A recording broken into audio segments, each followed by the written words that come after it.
Hello friends, welcome to our channel. बच्चों, last class में हमने डिस्कस किया था elements of IKS. I hope आपने वो वीडियो देखी होगी, बहुत ही शॉर्ट वीडियो थी। आज की क्लास में हम डिस्कस करने वाले हैं कैरेक्टरिस्टिक्स या फिर फीचर्स बोल सकते हो आईकेएस के।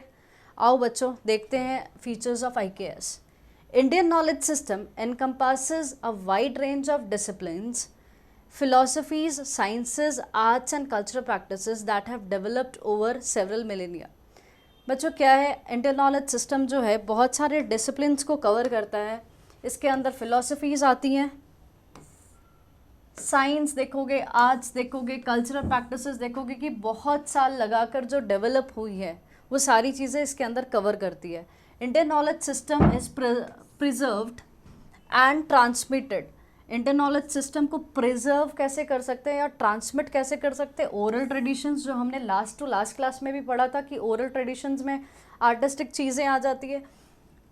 रिटन टेक्स्ट से भी हम आगे फॉरवर्ड कर सकते हैं। कैसे? जैसे वेदांता फिलॉसफी हो गई या वेदांगास हो गए, वेदास हो गए। प्रैक्टिकल एप्लीकेशंस भी होते हैं इसके। तो बच्चों, आज हम कैरेक्टरिस्टिक्स पे आते हैं। कैरेक्टरिस्टिक्स को अगर हम देखते हैं तो पहली कैरेक्टरिस्टिक्स क्या है? Holistic approach to life. कौन सी अप्रोच है बच्चों? Holistic approach. होलिस्टिक का मतलब क्या होता है? Holistic, whole. तो हम किसी भी चीज़ को एज अ होल देखेंगे। दैट मीन्स कि होलिस्टिक अप्रोच इसमें क्या होती है कि हम सारी चीज़ों को इंटीग्रेट करते हुए चलेंगे। The Indian knowledge system has a holistic approach to life. तो ह्यूमन लाइफ के जितने एस्पेक्ट्स हैं, हम सारे एस्पेक्ट्स को क्या करेंगे? इंटीग्रेट करेंगे। दिस होलिस्टिक अप्रोच इंटीग्रेट्स मतलब इंटरकनेक्ट करना। क्या? Various dimensions of human existence. तो किसको इंटरकनेक्ट कर रहे हैं हम? Various aspects of human dimensions को। तो क्या क्या है? Physical, mental, emotional and spiritual aspects. तो बच्चों, होलिस्टिक की जब हम बात करते हैं, होलिस्टिक का मतलब हमने क्या देखा कि हम चीज़ों को इंटीग्रेट कर रहे हैं। इंटीग्रेट क्या क्या कर सकते हैं? Physical, mental and emotional, spiritual aspect को। Practices such as yoga. जब हम योगा की बात करते हैं तो देखो, फिजिकल किसके साथ हो रहा है? लिंक हो रहा है, योगा के साथ लिंक हो पा रहा है। मेंटल भी योगा के साथ लिंक कर सकते हैं हम। फिर आयुर्वेदा है, अगेन फिजिकल मेंटल दोनों हो सकते हैं। मेडिटेशन की जब हम बात करते हैं तो हम स्पिरिचुअल की तरफ जा रहे हैं। ठीक है बच्चों, ये सारी चीज़ें क्या करती है? एग्जाम्पलीफाई करती है होलिस्टिक अप्रोच को। क्या क्या एग्जाम्पलीफाई करती है? कौन कौन सी चीज़ें? योगा हो गया, आयुर्वेदा हो गया, मेडिटेशन। ये सारी चीज़ें क्या कर रही है? आपकी ये जो होलिस्टिक अप्रोच है ना, इसको क्या कर रही है? एग्जाम्पलीफाई कर रही है। IKS aims to harmonise and balance this dimensions to achieve overall objectives. IKS क्या कर रहा है? इसका एम क्या है? हार्मोनाइज करना और बैलेंस करना। क्या बैलेंस करना? ये जो हम डायमेंशंस पढ़ रहे हैं ना, different dimensions, physical, mental, emotional, spiritual, ये सबको हार्मोनाइज और बैलेंस करके हम क्या अचीव कर पाएंगे? वेलबींग अचीव कर पाएंगे ओवरऑल ह्यूमन का। नेक्स्ट पॉइंट देखते हैं बच्चों, फिलोसफिकल फाउंडेशंस। तो हम देखते हैं कि हमारी जो इंडियन नॉलेज सिस्टम है उसमें फ़िलॉसफी के बारे में बहुत जिक्र हुआ है और बहुत डेप्थ तक, बहुत गहराई तक जिक्र करा है। Indian philosophy is renowned for its depth. हमारी फ़िलॉसफी क्या है? इंडियन बहुत ही फेमस फ़िलॉसफीज़ हैं हमारी, बहुत डेप्थ है और इसमें और बहुत ही डाइवर्सिफाइड है, encompassing a wide range of schools of thought. इसमें एक्चुअली बच्चों बहुत सारे स्कूल्स ऑफ थॉट्स हम पढ़ेंगे। टोटल 9 है, जैसे 6 को हम षड्दर्शनास बोलते हैं, क्योंकि हमारी जो इंडियन फिलोसफी है 2 पार्ट में डिवाइड होती है। आगे हम देखते हैं किस तरह होती है। आइए देखते हैं इंडियन फिलोसफी क्या है। इंडियन फिलोसफी की बच्चों जब हम बात करते हैं तो इंडियन फिलोसफी हमारी 2 पार्ट में डिवाइड होती है। वन इज आस्तिक और दूसरा क्या है बच्चों? नास्तिक। एक है आस्तिक और दूसरा है नास्तिक। आस्तिक को हम ऑर्थोडॉक्स भी कहते हैं, नास्तिक को हम हेट्रोडॉक्स भी कहते हैं। इतना क्लियर हो गया कि इंडियन फिलोसफी है, 2 पार्ट में डिवाइड होती है। वन इज आस्तिक और दूसरा क्या है बच्चों? नास्तिक। आस्तिक का दूसरा नाम क्या है? ऑर्थोडॉक्स। नास्तिक का दूसरा नाम क्या है? हेटेरोडॉक्स। ठीक है। अब आस्तिक फिलॉसफी वाले जो लोग हैं वो वेदास को क्या करते हैं? प्राइमरी नॉलेज उसी को मानते हैं कि वेदास के ऊपर कुछ नहीं है, जो उस पर लिखा है बस यही ट्रुथ है, इससे ऊपर कुछ भी नहीं जाता है। ठीक है। नास्तिक वाले लोग क्या है? वो उसको एज अ नॉलेज नहीं मानते हैं। Rejection of Vedas as primary source of knowledge. I hope ये दोनों के मीनिंग्स आपको क्लियर हो गए होंगे बच्चों। आगे फर्दर सब डिविजन्स देखते हैं। अब आस्तिक वाली जो है ये फिर दो पार्ट में डिवाइड हो जाते हैं, थीस्टिक और अथीस्टिक। थीस्टिक मतलब गॉड को जो एक्सेप्ट करते हैं वो लोग, और थीस्टिक के साथ अ लग गया मतलब क्या, रिजेक्शन ऑफ द गॉड। ठीक है बच्चों। अब अथिस्टिक वाले जो है उसके आगे भी हमारे पास कितने, 3 स्कूल्स ऑफ थॉट है। कौन सा है, सामख्या या फिर सांख्या भी बहुत जगह पे बोला जाता है, फिर क्या है, न्याय है, फिर वैशेषिका। ये हमारे 3 थॉट्स हैं जो हमारे अथिस्टिक में है। और थीस्टिक की अगर हम बात करते हैं बच्चों, इसमें है योगा, पूर्व मीमांसा और वेदांता। और बच्चों ये टोटल 6 को हम क्या बोलते हैं, शतदर्शनास बोलते हैं। क्या बोलते हैं बच्चों, शतदर्शनास। आई होप ये चार्ट आपको बिल्कुल क्लियर हो गया। इंडियन फिलॉसफी जो है हमारी 2 पार्ट में डिवाइड होती है, किस पे, आस्तिक और नास्तिक। आस्तिक फिर डिवाइड होता है अथिस्टिक में और थीस्टिक में, मतलब ये गॉड पे बिलीव करते हैं, ये गॉड पे बिलीव करते हैं, गॉड पे बिलीव नहीं करते। जो गॉड पे बिलीव करते हैं वो फर्दर 3 पार्ट में डिवाइड है, योगा है, पूर्व मीमांसा है, वेदांता है, जिसको हम उत्तर मीमांसा भी कहते हैं। और अथिस्टिक में हमारे पास सांख्य है, न्याय है, वैशेषिका है। जो बच्चों नास्तिक वाले लोग हैं ना, जो वेदास को as a knowledge, source of knowledge नहीं मानते, वो 3 पार्ट में डिवाइडेड है, सॉरी 4 पार्ट में डिवाइडेड है, Buddhism, Jainism, Ajivika and Charvaka. ठीक है। हमारा जो फोकस रहेगा बच्चों, हमारा फोकस ये पोर्शन पे रहेगा। आगे चलते हैं, एक एक करके हम स्कूल ऑफ थॉट्स देखने की कोशिश करते हैं। सबसे पहला स्कूल ऑफ थॉट जो हमारे पास है बच्चों, वो क्या है, सांख्य फिलॉसफी। कौन सी फिलॉसफी है, एक बार जोर से बोल लेते हैं हम, सांख्य फिलॉसफी। कहीं कहीं आपको सांख्य देखने को मिलेगा, कहीं कहीं आपको सामख्या भी देखने को मिलेगा। मतलब क्या, कहीं कहीं आपको SANKYA देखने को मिलेगा और M की जगह में कहीं कहीं आपको N भी देखने को मिल सकता है। तो बच्चों दोनों सेम चीज़ है, डोंट गेट कन्फ्यूज्ड। ठीक है। तो सांख्य फिलॉसफी सबसे पहले देखते हैं किसने दी है, कपिल मुनि जी ने दी है। ठीक है, ऋषि कपिल ने दी है। इन्होंने क्या लिखा है, सांख्य सूत्र। ठीक है। तो हमने देखा कि हमारे पास सबसे पहली जो स्कूल ऑफ थॉट है कौन सी है, सांख्य फिलॉसफी है। सांख्य फिलॉसफी किसने लिखी है, कपिल मुनि जी के द्वारा दी गई है। इन्होंने क्या लिखा था, सांख्य सूत्र लिखा था। आई होप यहाँ तक आपको बहुत क्लियर हो गया। आगे चलते हैं। अब हम इनके थॉट के बारे बोलते हैं, बात करते हैं कि ये स्कूल ऑफ थॉट बोलता क्या है एक्चुअली। समझने की कोशिश करो बच्चों।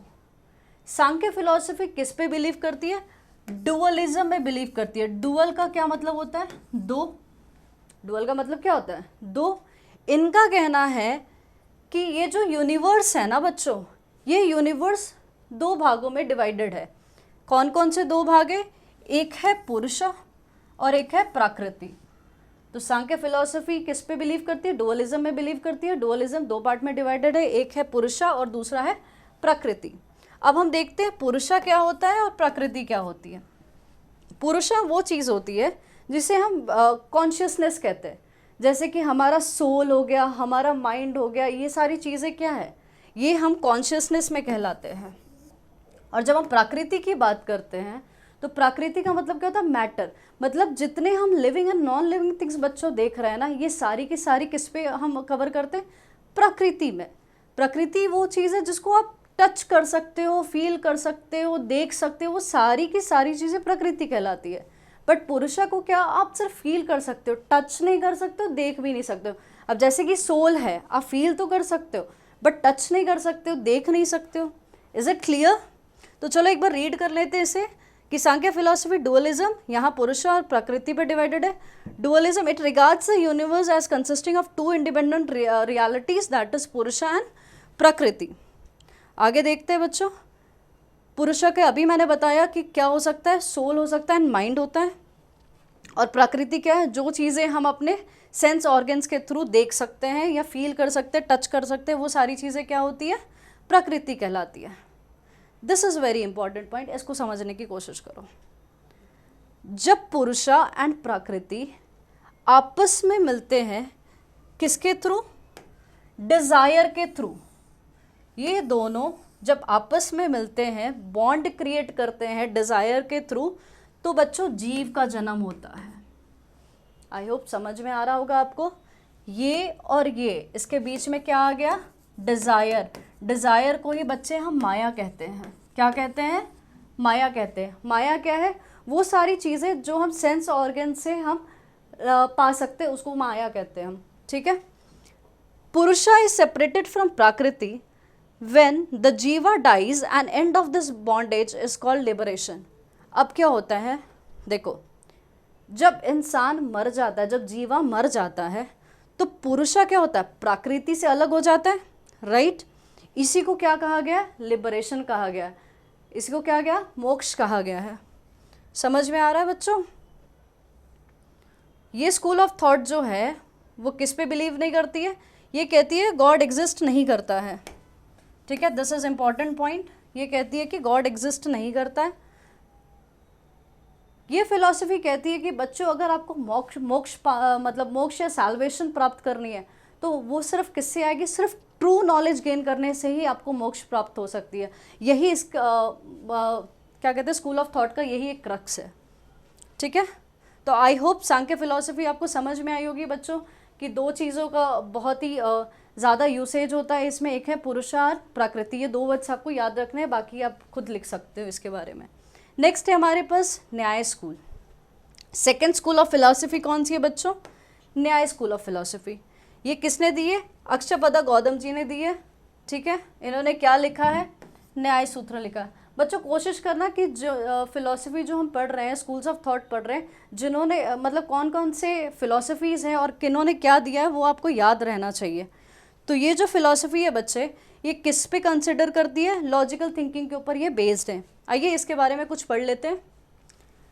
द टर्म न्याय मीन्स, न्याय आपने सुना होगा ना, न्याय दिला दो। न्याय क्या होता है? जस्टिस ही तो होता है। तो the term Nyaya means justice, rules, methods या फिर जजमेंट। फाउंडर कौन है? अभी हमने पढ़ा, Gautam ji, Akshapada Gautam, who is also identified as the author of Nyaya Sutra. इन्होंने क्या लिखा है बच्चों? न्याय सूत्र लिखा है।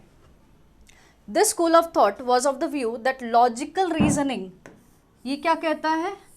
अगर किसी को सैल्वेशन प्राप्त करनी है, मोक्ष प्राप्त करनी है, तो एक ही रास्ता है। क्या है वो? Logical reasoning. ठीक है, this school of thought was of the view that logical reasoning is the key. चाबी क्या है? सिर्फ लॉजिकल रीजनिंग ही है मोक्ष तक जाने की। Is it clear? They considered that achievement of knowledge can lead to breaking away from cycle of birth and rebirth. ये जो हम बार बार जन्म ले रहे हैं फिर मर रहे हैं, ये जो बीच का जो रास्ता है ना, उसके बियॉन्ड ही तो मोक्ष है ना। तो ये कह रहा है कि हम इसके बियॉन्ड तभी जा सकते हैं जब हमारे पास ट्रू नॉलेज होगी, या हमने लॉजिकल रीजनिंग के थ्रू ये नॉलेज प्राप्त कर ली होगी। द न्याय सूत्रस से that knowledge can be achieve through 4 means. Nyaya Sutra कहता है कि हम जो नॉलेज गेन करते हैं, हम कितनी 4 चीज़ों से करते हैं। क्या क्या है? परसेप्शन, किसी चीज़ को देख के, ठीक है, इन्फरेंस, कंक्लूजन निकाल के, किसी चीज़ को कंपेयर करके, ठीक है, एनालॉगी बेस करके, या फिर वर्बल टेस्टिमनी से, किसी ने कह दिया तो उस पर विश्वास कर लिया। ठीक है, this school of thought was of the view that God not only created the universe. इनका क्या कहना है कि भगवान ने सिर्फ यूनिवर्स ही नहीं बनाया, but also sustained and destroyed it. मतलब भगवान ने सिर्फ यूनिवर्स बनाया ही नहीं है, उसको सस्टेन भी वही करता है और डिस्ट्रॉय भी वही करता है। This school of thought is arguably the closest Indian equivalent to contemporary western analytical philosophy. कहने का मतलब है कि जो वेस्टर्न फिलोसफीज़ में हम 2 नाम बहुत फेमस पढ़ते हैं, दैट इज़ सोक्रेटिस एंड प्लेटो के, जो ग्रीस से आते हैं। इन दोनों के नाम हम बहुत ही ज़्यादा मतलब वेस्टर्न फिलोसफी जब आप पढ़ोगे ना, तो ये 2 नाम बहुत कॉमन आपको देखने को मिलेंगे। तो ये जो फिलोसफी है ना, ये बहुत ज़्यादा मैच करती है इनकी फ़िलोसफी के साथ, ये कह रहे हैं। आई होप ये समझ में आया आपको। चलते हैं अपन नेक्स्ट स्कूल ऑफ थॉट की, that is Vaisheshika thought. Vaisheshika thought क्या बोलता है? पहले तो देख लेते हैं वैशेषिका थॉट दिया किसने? ऋषि कनाड ने दिया है। ठीक है, वैशेषिका स्कूल फाउंडर कौन है? ऋषि कनाड। ये क्या कहते हैं ज़रा देखते हैं। अब देखो, एटम्स होते हैं, ठीक है, एटम्स होते हैं और ब्रह्म जो देखो एक है एटम्स, यहाँ है ब्रह्मना, यहाँ है मॉलिक्यूल एंड यहाँ है एलिमेंट। एटम्स में कॉन्शियसनेस कौन क्रिएट करता है? ब्रह्मना, ठीक है। फिर एटम्स मिलके क्या बनते हैं? मॉलिक्यूल्स बनते हैं। मॉलिक्यूल्स बनके मिलके क्या बनते हैं? एलिमेंट बनते हैं, ठीक है। आइए ज़रा पढ़ लेते हैं क्या है।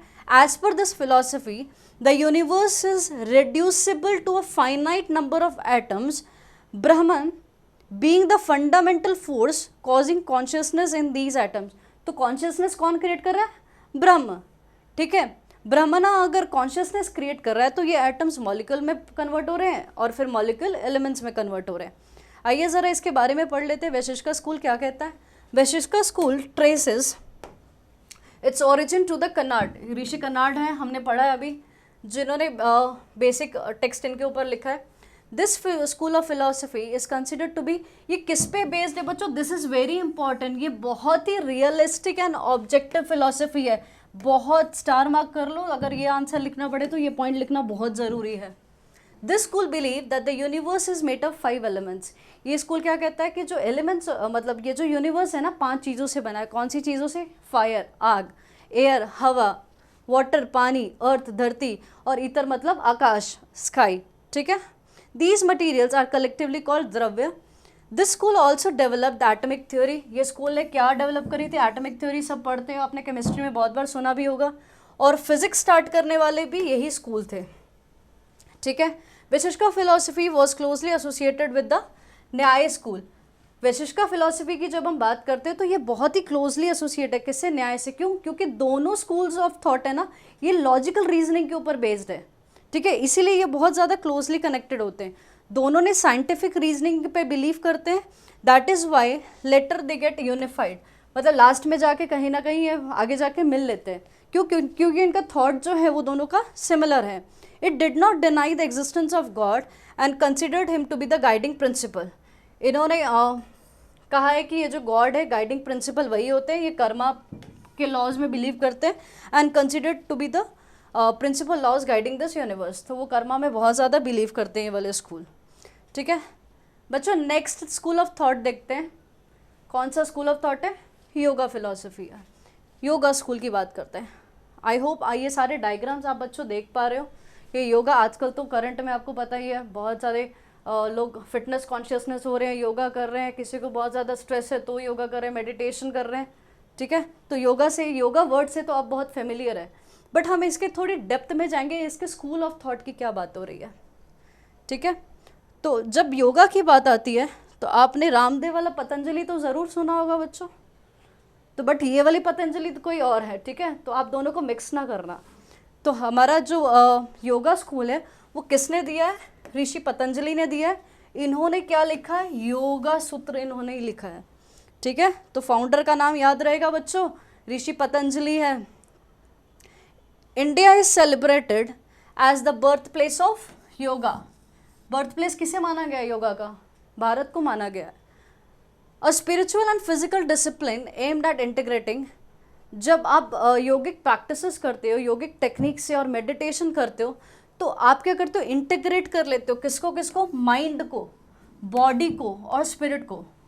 जब आप योगा करते हो तो आप देखते हो ना कि आपकी तीनों चीज़ें एक साथ इंटीग्रेट होने शुरू हो जाती है। माइंड थोड़ा शांत होता है, बॉडी आपकी यूसेज में होती है, स्पिरिट थोड़ा ध्यान लगाना शुरू कर देते हो आप। योगा प्रैक्टिसेस इंक्लूड क्या क्या होती है देखते हैं। आसनास आपको पता होंगे ना, रामदेव बाबा को तो सभी जानते हैं ना, आसनास तो रोज़ टीवी पे चलता है। Physical postures that promotes flexibility, strength and balance. Asanas basically किस लिए होते हैं? जो आपकी बॉडी के पोस्चर्स होते हैं वो आपकी फ्लेक्सिबिलिटी बढ़ाते हैं, स्ट्रेंथ बढ़ाएंगे, आपके बॉडी का बैलेंस भी कहीं ना कहीं वो सेटल करके रखते हैं। प्राणायाम जो हम बोलते हैं breathing exercise, breathe in breathe out जो हम करते हैं, ये क्यों करते हैं? ताकि हमारा जो रेस्पिरेटरी एफिशिएंसी है ये क्या हो? बढ़ता रहे और हमारा दिमाग जो है थोड़ा शांत रहे। इसीलिए कहा जाता है ना कि प्राणायाम करना बहुत ज़रूरी है। नेक्स्ट क्या है बच्चों? ध्यान। ध्यान मतलब क्या होता है? मेडिटेट करना, किसी चीज़ पे आप कंसंट्रेट कर रहे हो, उसी को बोलते हैं ध्यान। Meditation technique that cultivate what? आपकी जब मेडिटेट करते हो तो क्या होता है? इनर पीस बढ़ता है, कंसंट्रेशन बढ़ता है और स्पिरिचुअल अवेयरनेस, दूसरी दुनिया में ही चले जाते हो आप, ठीक है। आई होप ये कंसेप्ट आपको समझ आ रहे हो बच्चों। आप यहाँ पे फिगर्स देख सकते हो कि जब हम योगा करते हैं तो हम फिजिकली की बात करते हैं, मेंटली भी बात करते हैं, फिर स्पिरिचुअली की भी बात करते हैं। ये देखो स्पिरिचुअल, फिर क्या है डिसिप्लिन। तो बट ये सारे काम कैसे हो सकते हैं? आप डिसिप्लिन वे से करोगे तभी ना हो सकते हैं। नेक्स्ट देखते हैं बच्चों, रिलीजिंग पुरुष फ्रॉम प्रकृति bye means of meditation and yogic techniques. देखो जब आप योगिक टेक्निक्स करते हो ना, जब आप फिजिकल योगा मेंटली करते हो और मेडिटेट साथ में करते हो, तो आपका क्या होता है, ये जो पुरुष एंड प्रकृति है ना, ये दोनों अलग हो जाते हैं। और जब ये अलग हो जाते हैं ना, तो बच्चों यही है मोक्ष, ठीक है। उसी को हम कहते हैं योगा। आई hope this is very clear. Yoga basically बच्चों 8 फंडामेंटल्स के ऊपर डिपेंड करता है। कौन कौन से 8 फंडामेंटल्स हैं? It is based on 8 fundamentals. यम, यम मतलब क्या होता है? Self control. नियम, ऑब्जर्वेशन ऑफ रूल्स। आसनास, अभी हम पढ़ कर आ रहे हैं, वो पॉस्चर्स। Pranayams, breath control. प्रत्याहार, choosing the right object, right object को आप चूज करते हैं। धारणा, दिमाग को फिक्स करना। ध्यान, किसी चीज़ पे कंसंट्रेट करना, एक ऑब्जेक्ट को आपने देख लिया और उसी पे कंसंट्रेट कर रहे हो। फिर क्या है? समाधि, कंप्लीट डिसोल्यूशन, कहते हैं ना इसने समाधि लगा ली, दैट मीन्स क्या, वो पूरा उस चीज़ में डिसॉल्व हो गया है, वो कहीं और की दुनिया में चला गया है, ठीक है। आई होप बच्चों समझ में आ रहा हो आपको ये सारे कंसेप्ट। तो these are very important concept whatever we are studying.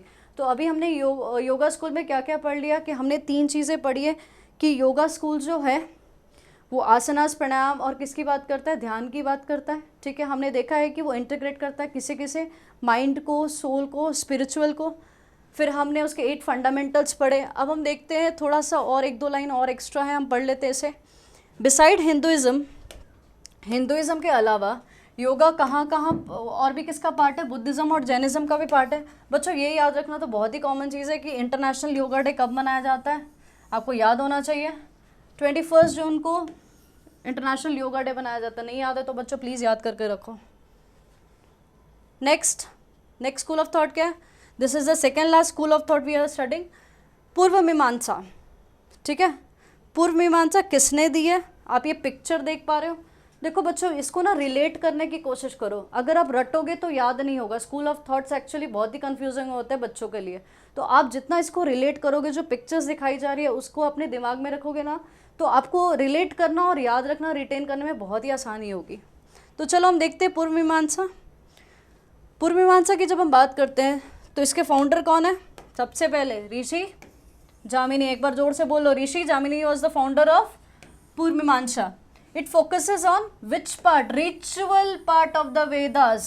This is very very important.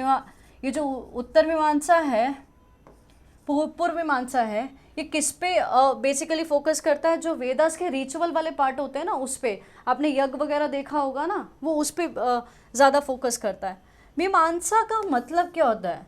मीमांसा एक संस्कृत वर्ड है, इसका मतलब क्या होता है? To analyse and understand thoroughly. किसी चीज़ को आप डीपली समझना, उसको कहते हैं मीमांसा, ठीक है। Purva Mimamsa examines the teaching of Veda in the light of Karmakanda rituals. जो हम रिचुअल्स, वेदा के रिचुअल्स वाले पार्ट की बात कर रहे थे ना, वो वही कर्मकांडा वाले रिचुअल्स की बात कर रहे हैं। नेक्स्ट हमारे पास क्या आता है? उत्तर मीमांसा। उत्तर मीमांसा देखो, ये देखो, ये वेदास है। वेदास के 4 पार्ट होते हैं, संहिता, ब्राह्मणा, अरण्यकास एंड उपनिषद, ठीक है। तो जो पूर्व मीमांसा हमने देखी है ना, वो इस पे बेसिस है, लेकिन जब हम वेदांता देख रहे हैं, उत्तर मीमांसा देखेंगे, वो उपनिषद के ऊपर बेस्ड है, ठीक है बच्चों। आई होप ये चार्ट आपको थोड़ा समझ में आ रहा होगा। आपको बहुत ज़्यादा डिटेल में तो नहीं जाना, बट आपको ये समझ में आना चाहिए कि ये उस पर डिपेंड है और ये लास्ट वाले पे डिपेंड है, इसीलिए पूर्व बोला जाता है और इसे बोला जाता है उत्तर, ठीक है। आइए हम उत्तर मीमांसा के बारे में बात करते हैं। उत्तर मीमांसा जो है इसको हम वेदांता भी बोलते हैं। तो आपको बुक में बहुत सारी जगहों पे बच्चा वेदांता ही लिखा आता है, कई बार ये दोनों वर्ड्स ना लिखे आए, तो ये मत समझना कि मैम आपने वेदांता तो पढ़ा है नहीं, बच्चा इसी का दूसरा नाम है वेदांता, ठीक है। Purva Mimamsa focus on Brahmanas part of Veda, this is not past, this is part, ठीक है। Whereas Uttara Mimamsa relies on Upanishad part of Vedas. I hope this is very clear seeing the diagram. अब समझ में आ गया कि हम किसकी बात कर रहे हैं। थोड़ा आगे की ओर बढ़ते हैं। वद्रयान ने ब्रह्म सूत्रा लिखी थी, कौन सी सेंचुरी में? 2nd सेंचुरी में लिखी थी। सबसे ओल्डेस्ट टेक्स्ट जो है इस स्कूल का, इसे ही माना गया है, ठीक है। Vedanta is monastic which means it believes in only one truth. इनका कहना क्या है? एक ही सच है, दैट इज ब्रह्म, मतलब गॉड, एक ही सच है, और बाकी सब क्या है? माया है, ठीक है बच्चों। नेक्स्ट क्या है? Vedanta encompasses the teachings found in the concluding part of Veda. अभी हमने पढ़ा कि ये किससे रिलेटेड है? कंक्लूडिंग पार्ट, जिसे हम उपनिषद कहते हैं। And emphasis the unity of the individual soul with the universe consciousness. इनका कहना है कि आत्मा और परमात्मा दोनों क्या है? एक ही है, ठीक है। ये दोनों अलग अलग एंटिटीज नहीं है। It emphasizes the unity of individual soul, atma, with the universal consciousness, that is Brahman. Vedanta philosophy consist of interpretation of 3 Hindu text का इंटरप्रिटेशन है वेदांत। कौन कौन से? एक है उपनिषद, दूसरा है ब्रह्मसूत्रास, और तीसरा है भगवद गीता। बच्चों आपको ये कंटेंट थोड़ा ज़्यादा लग रहा होगा, ये सारा कंटेंट आपको बुक में नहीं दिया, but these are very important content which you should study, क्योंकि आपकी बुक में जो दिया है वो बच्चे 2-2 लाइन दी हुई है जो आपको समझने में बहुत दिक्कत आएगी। तो आप जब इसको पढ़ोगे फिर अपनी बुक पढ़ोगे ना, तो बहुत आसान लगेगा आपको। तो बच्चों वेदांता के ना कुछ स्कूल्स हैं जो सब स्कूल्स हुए हैं, वो हम एक बार देख लेते हैं। आप ये पिक्चर ध्यान से देखो, ये पिक्चर किसकी है? आदि शंकराचार्य जी की है। आप थोड़ा ध्यान से पिक्चर को थोड़ा सा देख के थोड़ा मेमोरी पे डालने की कोशिश करो कि पिक्चर के साथ आपको नाम याद हो जाए, ठीक है। तो ये बच्चे क्या है? ये आदि शंकराचार्य की है। आदि शंकराचार्य ने क्या किया था? अद्वैत वेदांत। कौन सा वेदांत इन्होंने फाउंड किया था? अद्वैत वेदांत। द्वैत मतलब दो, अद्वैत मतलब क्या होगा? सिंगल होगा ना, मतलब नॉन डुअलिज्म की बात कर रहे हैं। तो आदि शंकराचार्य फाउंडेड अद्वैत वेदांत नॉन डुअलिज्म इन विच सेंचुरी? 8th सेंचुरी में, ठीक है। नॉन डुअलिज्म का मतलब क्या होता है? कि आत्मा और परमात्मा क्या है? सेम चीज़ है, यही बात करेंगे। देखो, it states that both the individual self, मतलब आत्मा, and Brahman are the same, and knowing this differences causes liberation. To spread Vedanta philosophy he built 4 monasteries. अब देखो शंकराचार्य जी ने क्या किया था?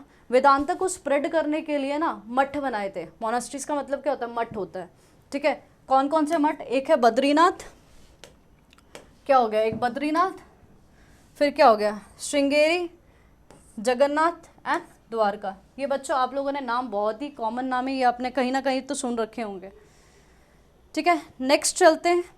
आप ये पिक्चर देख सकते हो। I hope it is very clear to you all people. चलो इनके बारे में थोड़ा पढ़ लेते हैं। कौन है ये? ये है रामानुजा जी। कौन है बच्चों ये? रामानुजा। इन्होंने क्या फाउंड किया था? विशिष्ट अद्वैत। क्या? विशिष्ट अद्वैत, क्वालिफाइड मोनिज्म। कौन से ईयर में? 12th सेंचुरी एडी पे। सॉरी। इट एक्नोलॉजेस दैट आत्मा and Brahma are ultimately one, yet differentiates between them. According to the individual self is separate from yet dependent on the supreme self Brahma. इनका कहना क्या है? आत्मा है, परमात्मा है, ये दोनों अलग अलग चीज़ तो है। ये है आत्मा, ये है परमात्मा। और ट्रू नॉलेज के साथ ये दोनों, आत्मा जो है वो परमात्मा में नहीं मिल सकती है, ठीक है। आत्मा अलग है, परमात्मा अलग है। बट अगर आत्मा को परमात्मा के साथ मिलना होगा, आत्मा को ब्रह्म के साथ मिलना होगा, तो क्या होगा?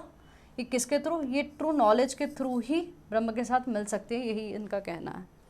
ठीक है, नेक्स्ट है बच्चों, ये भी पिक्चर आप देख लो एक बार ध्यान से। ये किन की पिक्चर है, आचार्य जी की है। किसकी पिक्चर है, माधव आचार्य जी की पिक्चर है। इन्होंने कौन सी फिलॉसफी दी थी, द्वैत सिद्धांत दिया था। कौन सा सिद्धांत है, द्वैत सिद्धांत। अब द्वैत सिद्धांत क्या बोलता है ज़रा देख लेते हैं। इट बिलीव्स दैट आत्मा and Brahma are completely separate. मतलब क्या है, आत्मा और ब्रह्म ये दोनों क्या है, बिल्कुल अलग अलग हैं एंड डिस्टिंक्ट एंटिटीज़ हैं। द्वैत और acknowledges the existence of two separate realities, jiva sorry, individual soul and God. Liberation is achieved when individual self gains knowledge of its separation from the God. अब देखो, ये है आत्मा और ये है ब्रह्म, ये दोनों बिल्कुल अलग अलग हैं, लेकिन आत्मा ब्रह्म के साथ कैसे मिल सकता है, भगवान की भक्ति के साथ, गॉड की भक्ति के साथ क्या हो सकता है, आत्मा परमात्मा में मिल सकता है। इज इट क्लियर बच्चों? तो हमने क्या किया, अभी 6 फिलॉसफीज़ हमने डिस्कस करी है, जो कि ऑर्थोडॉक्स फिलॉसफीज़ थी, जिसे शत दर्शनास भी कहते हैं। हमने 6 फिलॉसफी के साथ साथ वेदांत की 3 सब फिलॉसफीज़ थी, हमने वो भी डिस्कस करी। सबके फाउंडर भी हमने देखे और उनका जो क्रक्स था, वो क्या कहना चाहते थे, क्या मॉरल था, हर स्कूल का हमने एक एक करके देख लिया। अब एक बार क्रक्स की तरफ देख लेते हैं। न्याय फिलॉसफी की जब हम बात कर रहे थे, तो न्याय फिलॉसफी में हम क्या बात कर रहे थे, लॉजिकल की बात कर रहे थे ना। न्याय मतलब क्या, लॉजिक्स यूज़ करके ही हम मोक्ष को प्राप्त कर सकते हैं। ठीक है, लॉजिकल थिंकिंग होनी चाहिए। वैशिष्टिका की जब हम बात करते हैं तो हमने एटॉमिक थ्योरी के बारे में कुछ पढ़ा था, कुछ एटम्स, एलिमेंट्स, कुछ ऐसा सा याद आ रहा है, कुछ तो पढ़ा था। तो few atomic building blocks and consciousness के बारे में बात कर रहे थे। जब हम मीमांसा में आए तो हमने उत्तर मीमांसा देखा था और फिर पूर्व मीमांसा देखा था। तो पूर्व मीमांसा में हमने क्या देखा था, हमने क्रिटिकल इंटरप्रिटेशन देखा था, किसका, वेदास का। ठीक है, और वेदांत में हमने क्या देखा था, ये बेसिकली एसेंस ऑफ वेदास है कि आत्मा और परमात्मा दोनों सेम है। सांख्या में क्या देखा था हमने, सांख्या में 2 चीज़ों में पुरुष एंड प्रकृति हमने देखा था, 2 वर्ड्स हमने वहाँ पर देखे थे, तो जिसे हम कॉन्शियसनेस कहते हैं और मैटर कहते हैं। फिर योगा की जब हम बात कर रहे थे तो आसन्स हो गए, प्राणायाम्स हो गए, मेडिटेशन हो गए, ये सारे वर्ड्स हमने पढ़कर आए ना, अभी सिमिलर से सुनने को आ रहे होंगे। तो yoga is related to meditation and contemplation. तो ये बच्चे आपकी सारी फिलोसफिकल थॉट्स थी जो हम ख़त्म कर चुके हैं। अब हम बच्चों नेक्स्ट पॉइंट स्टार्ट करेंगे, point number 3। Point number 3 is related to what, spiritual wisdom and textual traditions. Spiritual wisdom and textual traditions, आइए देखते हैं क्या बोलता है। Central to the Indian knowledge system is its rich textual traditions which includes what. अगर textual traditions की बात करते हैं, क्या इंक्लूड करता है, स्क्रिप्चर्स हो गए, एपिक्स है जैसे रामायण महाभारत है, फिलोसफिकल ट्रीटाइसाइजेज है। की टेक्स्ट इंक्लूड व्हाट, सबसे पहले हम देखते हैं वेदास। वेदास तो आप सबने सुन रखे होंगे ना बच्चों, आप लोगों के घर में भी ये वर्ड बहुत यूज़ हो रहे होंगे। तो वेदास का मतलब क्या है ज़रा देख लेते हैं। The word Vedas has been derived from the root word, क्या है, विद। विद का मतलब क्या होता है, नॉलेज या जानना। तो वेदास एक्चुअली संस्कृत वर्ड है। तो Vedas has been derived from the root word vid. Vid का मतलब क्या है, विधि, मतलब जानना, कुछ मतलब नॉलेज या फिर कुछ जानने, उसी को बोलते हैं with. They hold the status of Shruti. Shruti मतलब सुनना, which has been heard and have transmitted orally for many years. तो बेसिकली क्या था ना, वेदास पहले ओरली ही ट्रांसमिटेड की जाती थी। कितने तरह के वेदास होते हैं बच्चों, एक बार जोर जोर से जहाँ पर बैठे वहाँ पर एक बार बोल दो ज़रा, ऋग्वेद, सामवेद, यजुर्वेदन, अथर्ववेद। आपने हिस्ट्री में कहीं ना कहीं स्टैंडर्ड 10 से पहले तो कहीं ना कहीं पढ़ा ही होगा।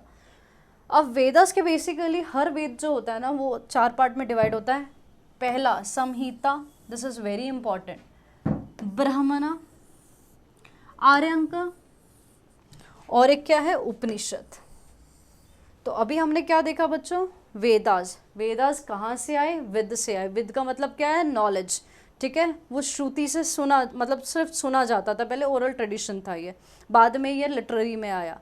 वेदास कितने तरह के होते हैं? 4 होते हैं, ऋग्वेदा, सामवेदा, यजुर्वेदा, अथर्ववेदा। कितने पार्ट्स होते हैं? संहिता, ब्राह्मणा, आरण्यक एंड उपनिषद। हो गया याद? साथ साथ में याद भी करते चले जाओ। These are what? Oldest sacred text of Hinduism composed in Sanskrit and consisting of, इसमें क्या क्या है? हिम्स है, रिचुअल्स है, फिलोसफिकल साइट्स है। हम एक एक दो दो लाइन अभी आपके वेदास पे डिटेल में भी थोड़ा पढ़ लेते हैं ताकि आपको समझ में आ जाएगी ये 4 वेदा कहता क्या है। आइए 4 वेदास के बच्चों डिटेल्स एक बार पढ़ लेते हैं। ऋग्वेद। ऋग्वेद क्या है? ऋग्वेद में कितने हिम्स हैं? 1028 हिम्स है। कितने हिम्स है? 1028। और कितनों में डिवाइडेड है? 10 मंडल्स, मतलब 10 बुक्स में डिवाइडेड है। ठीक है। They are the earliest composition and hence depict the life of the early Vedic period. तो बेसिकली ये सबसे अर्लीस्ट कॉम्पोजिशन कहा जाता है और अर्ली वैदिक पीरियड में लाइफ कैसी हुआ करती थी वो हमें यहीं से जानकारी मिलती है। ठीक है। रिसेंटली जो ऋग्वेद है ना, यूनेस्को ने इन्हें कौन सा खिताब दिया? वर्ल्ड ह्यूमन हेरिटेज का खिताब दिया। This is very very important बच्चों। नेक्स्ट क्या है? Upanishad. The literal meaning of Upanishad is to sit near someone. There are how many Upanishads? 108 Upanishad है टोटल। और प्रोमिनेंट कितने हैं बच्चे? 13 प्रोमिनेंट है। तो हमने क्या देखा? 108 है जिसमें 13 क्या है? प्रोमिनेंट है।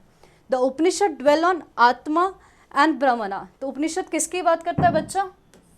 आत्मा और ब्रह्मणा की बात करता है। The focus a lot on the philosophy about life. तो किसकी फिलोसफी इसके बारे में बात करते हैं हम? लाइफ हो गया, यूनिवर्स हो गया, सेल्फ हो गया, बॉडी हो गई, सैक्रिफाइस हो गया। तो बेसिकली उपनिषद्स क्या है बच्चों? ये फिलोसफी की बातें भी करता है। They emphasize that the knowledge of the self और atma should be acquired and relation of atma with the Brahma should be properly understood. तो बेसिकली क्या? आत्मा की नॉलेज को एक्वायर करना एंड आत्मा और ब्रह्म का क्या रिलेशन है उसको समझना, यही उपनिषद बताता है। नेक्स्ट चले बच्चों, आगे की ओर बढ़ते हैं। नेक्स्ट टेक्सचुअल में हमारे पास क्या आता है? भगवत गीता। भगवत गीता तो बच्चों सबने ही पढ़ा होगा, तकरीबन नाम तो सुना ही होगा, किसी ने पढ़ा नहीं होगा। तो ये किसका पार्ट है? महाभारत एपिक का ये पार्ट है। भगवत गीता बेसिकली है क्या बच्चों? ये डायलॉग है। किसके किसके बीच में? अर्जुना एंड लॉर्ड कृष्ण के बीच में। क्या डायलॉग है? धर्म की बातें होती है। अब धर्म क्या? मतलब हिंदू मुस्लिम सिख ईसाई की बात हो रही है क्या? नहीं। धर्म मीन्स व्हाट? राइचियसनेस या फिर ड्यूटी की बात करते हैं। भक्ति मतलब डिवोशन, और ज्ञान की बात करते हैं। आई होप आपको समझ में आ रहा होगा। नेक्स्ट है बच्चों पुरानाज। पुरानाज का मतलब क्या होता है? पुरानाज का मतलब आप यहाँ से भी पढ़ सकते हैं। पुराना मतलब क्या? Old. These are the ancient texts that contain mythological narratives, cosmology, teachings on morality and ethical conduct.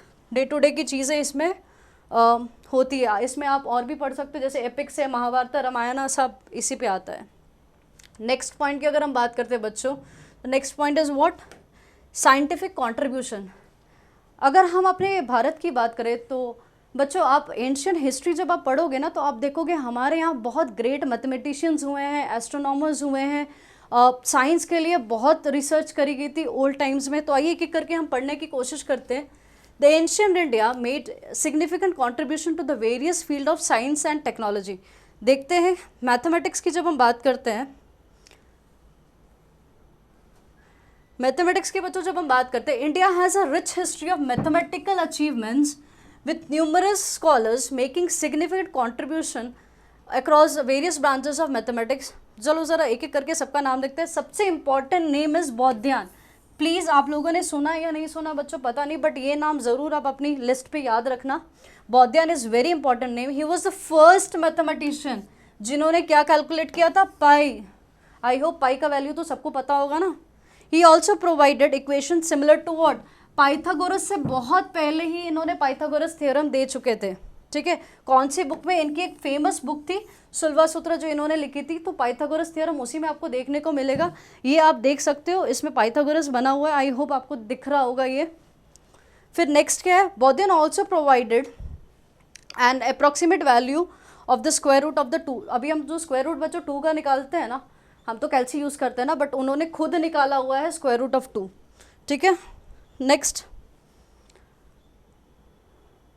अब हम आर्यभट्ट की बात करते हैं। The next very famous ancient mathematician, that is Aryabhata.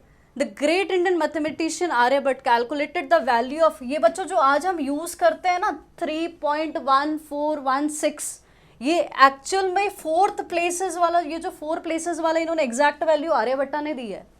In the 5th century AD, इनकी उम्र कितनी साल थी? 23 साल में. देखो इन्होंने क्या कमाल का काम करा. आर्यभट्टा ऑथर्ड अ बुक, कौन सी? आर्यभट्टैया, प्लीज बुक का नाम जरूर याद रखें. Which was the collection of advance mathematical concept. इसमें क्या क्या देखने को मिलते हैं आइए देखते हैं. आपको डेसिमल सिस्टम से लेकर number theory, geometry, trigonometry, algebra and astronomy के बारे में सारी जानकारी आपको आर्यभट्टैया में देखने को मिलेगी. The invention of zero was his most notable contribution in the field of mathematics. बच्चों हम जानते हैं इनको इसी नाम से. It led him to the calculate the distance between the earth and moon. जब इन्होंने ज़ीरो का आविष्कार किया तब इन्होंने अर्थ और मून का जो डिस्टेंस का कैलकुलेशन, एग्जैक्ट कैलकुलेशन इन्होंने करके दिखाया था. नेक्स्ट क्या है? Besides mathematics, Aryabhatta also made several impactful discoveries and inventions in the astronomy. Aryabhatta astronomical system was known as Adakya. Scientists made several discoveries on ये आगे चलते हैं बच्चों. He gave the theory that Earth rotates around its axis. ये very important है. सबसे पहले किसने बताया था कि अर्थ अपने एक्सिस में रोटेट करती है? वो देने वाले कौन थे? आर्यभट्ट थे. और आर्यभट्ट के कुछ कॉन्ट्रीब्यूशंस है एस्ट्रोनॉमी से रिलेटेड, वो हम पढ़ लेते हैं. सोलर सिस्टम के मोशंस आपको पता ही है, वर्ड से ही समझ में आ रहा है. साइडरियल पीरियड्स, एक्लिप्सेस में हम सोलर और सोलर एक्लिप्स तो हमने पढ़ा ही है ना. हीलियोसेंट्रिज्म का मतलब क्या होता है? हीलियो और सेंट्रिज्म. हीलियो का मतलब होता है सन, सेंट्रिज्म का मतलब क्या होता है बच्चों? सेंटर. मतलब क्या है? सन सेंटर में है, बाकी सारी चीज़ें इसके इर्द गिर्द घूम रही है. आई होप बच्चों मतलब समझ में आ रहे हो. रट्टा मारने की कोई ज़रूरत नहीं है, समझ समझ के करोगे तो आसान रहेगा. बार बार मैं एक ही चीज़ आपको समझा रही हूँ. नेक्स्ट नाम जो हम बच्चों पढ़ते हैं that is Brahmagupta. He was the first to describe gravity as an attractive force. Gravity तो हमने किसके नज़र पे कहाँ फिजिक्स में पढ़ी है ना बच्चों, सबको याद है. ठीक है, वो क्या था, क्या बोलते हैं उसको, सेब, वो खींचने वाली बात. हाँ एग्जैक्टली. तो gravity is what? Attractive force है. ये किसने बताया था हमें? ब्रह्मगुप्त ने बताया था. He was the one who introduced what? Zero का आविष्कार तो हो चुका था, but zero as a number किसने यूज करा था पहली बार? क्योंकि मैथमेटिकल ऑपरेशंस में जीरो का यूसेज बहुत होता है, तो पहली बार जो मैथमेटिकल ऑपरेशंस में जीरो का यूसेज है वो किन्होंने किया था बच्चों? ब्रह्मगुप्त जी ने किया था. Arabs learn Indian mathematics system through Brahmasphuta Siddhanta. This book is very famous, which is authored by Brahmagupta. Derived a theorem on cyclic quadrilaterals, which is still studied in geometry. आप जो 11th-12th में आप देखोगे ना साइक्लिक क्वाड्रिलेटरल्स बहुत बड़े पढ़ते हैं हम, तो वो बेसिकली क्या है? ज्योमेट्री में पढ़ी जाती है, वो भी इनकी देन है. नेक्स्ट हम क्या पढ़ते हैं बच्चों? भास्कर 2. भास्कर 2 का दूसरा नाम क्या है? Bhaskaracharya. Was a great Indian mathematician and astronomer who extended Brahmagupta's work on number system. जो ब्रह्मगुप्त जी ने काम किया था नंबर सिस्टम में, उसी को इन्होंने आगे बढ़ाया. आगे इनका काम और भी देखते हैं. Developed a solution for the quadratic equation. ये तो बच्चों हम 9-10 में भी पढ़ते हैं ना quadratic equation. उसका सोल्यूशन डेवलप किया. Formula for calculating the solutions of simultaneous equation. बहुत आसान लगता है बहुत बच्चों को, पढ़ लो यहीं पर. Introduced a method for solving differential equations. बहुत सर खाता है 11th-12th में ये. ठीक है. And made significant contribution to the calculus. ये तो भैया पहाड़ लगते हैं ये दोनों टॉपिक्स, तो देखो कब की बात हो रही है और पहाड़ अभी हमें लग रहे हैं. Authored Siddhanta Shiromani which included studied on planetary motion and eclipses की भी बात करी है इन्होंने. आगे हम एस्ट्रोनॉमी पे चलते हैं बच्चों. नेक्स्ट टॉपिक हमारा क्या है? Astronomy. Indian astronomers made pioneering discoveries in astronomy, including what? Calculation of the length of the solar year and discovery of celestial bodies. आप समझ पा रहे हो कि हमारी एस्ट्रोनॉमी किस हद तक थी उस समय की. मेडिसिन की जब हम बात करते हैं तो बच्चों हमारे सबसे पहला नाम जिनका आता है दैट इज चरका. चरका का नाम सबसे पहले हमारे दिमाग में आता है. और एक है आत्रेय ऋषि. ये कौन थे? ये प्रोपोंडस थे. किसके? आयुर्वेदा के. अब मेडिसिन की जब बात होती है बच्चों तो आयुर्वेदा तो वो बहुत ही प्रोमिनेंट है. सबके दिमाग में सबसे पहले क्या आता है? पुराने ज़माने की बात है तो भैया आयुर्वेदा ही तो आएगा. The traditional system of medicine emphasises preventing and holistic health practices using what? Ayurveda पे हम ज़्यादा विश्वास क्यों करते हैं? क्योंकि ये नेचुरल रेमेडीज़ बताता है हमें, डाइटरी प्लान्स बताता है हमें, इतनी सारी गोलियां नहीं मिलती हैं खाने को, वो डाइट देते हैं हमें नेचुरली कुछ रेमेडीज़ देते हैं जिससे हम हील हो पाएँ। तो हमने ये 2 नाम पढ़े बच्चों, ये नाम ज़रूर याद कर लेना, आयुर्वेदा से रिलेटेड है ये। आत्र ऋषि ऑथर्ड आत्र संहिता, बुक का नाम क्या है? Atreya Samhita, which is the oldest book on medical sciences. सबसे पुरानी किताब मेडिकल साइंस की कौन सी है? आत्र संहिता। किसने दी है? आत्र ऋषि ने दी है। नेक्स्ट पढ़ते हैं बच्चों चारका की। चारका ने भी बहुत फेमस है भैया, उनके बारे में पढ़ लेते हैं। चारका वॉज द कौन सा डॉक्टर? रॉयल डॉक्टर ऑफ कौन से एम्परर का? कनिष्का का। He wrote what? Charak Samhita which provided cause and treatment of various diseases. तो बहुत सारे डिजीजेस के कॉजेस क्या है, ट्रीटमेंट्स क्या है, वो आपको कहाँ देखने को मिलते थे? चारका संहिता में देखने को मिलते थे। अब बच्चों हमारे पास नेक्स्ट टॉपिक क्या है? मेटलर्जी का। मेटलर्जी ने भी हमने एंशिएंट टाइम में बहुत ही एक्सेल करा। अभी आप पढ़ना कि अभी आप देखोगे कि हमारा जो आयरन एंड स्टील के बारे में बात करेंगे, हम बेस्ट स्टील प्रोड्यूस करते थे भारत में, जो बहुत सालों के बाद वेस्टर्न साइड में प्रोड्यूस होना शुरू हो गई थी। ठीक है, आइए उसके बारे में पढ़ते हैं। The ancient Indians were skilled metallurgist producing high quality steel. वो स्टील का नाम क्या था बच्चों? वुड्स। क्या था? वुड्स। प्लीज़ इसको याद कर लेना, एग्जाम में ये वर्ड आपको लिखना भी पड़ेगा। was used to manufacture what was famously known as Damascus blades। Basically हमारे यहाँ जो स्टील प्रोड्यूस होती थी ना, वो किसके लिए किसकी प्रोडक्शन में काम आती थी? ब्लेड्स बनती थी। कौन सी ब्लेड्स बनती थी? दमास्कस ब्लेड, जो कि बहुत ही महंगी बिकती थी। तो हमारी steel was very quality steel और बहुत हाई प्राइस में बिकती थी। बट बच्चों 17 सेंचुरी आते आते ना इसका खात्मा हो चुका था। अब ये पूरी ख़त्म होगी, अब तो अवेलेबल भी नहीं है। Now we can see here that was highly priced globally but now no longer available. तो बच्चों आज का लेक्चर हम यही ख़त्म करते हैं। हमने आज 4 पॉइंट्स कवर करे हैं, 6 पॉइंट्स और बचे हैं जो हम अगली वीडियो में करेंगे, क्योंकि बच्चों इस वीडियो में अगर हमने कवर कर दी तो बहुत लंबी वीडियो हो जाएगी और आपके लिए बहुत बोरिंग हो जाएगी, फिर बोलोगे मैडम ने क्या बना दिया। ठीक है, तो बच्चों मिलते हैं आपको नेक्स्ट लेक्चर में। Thank you so much.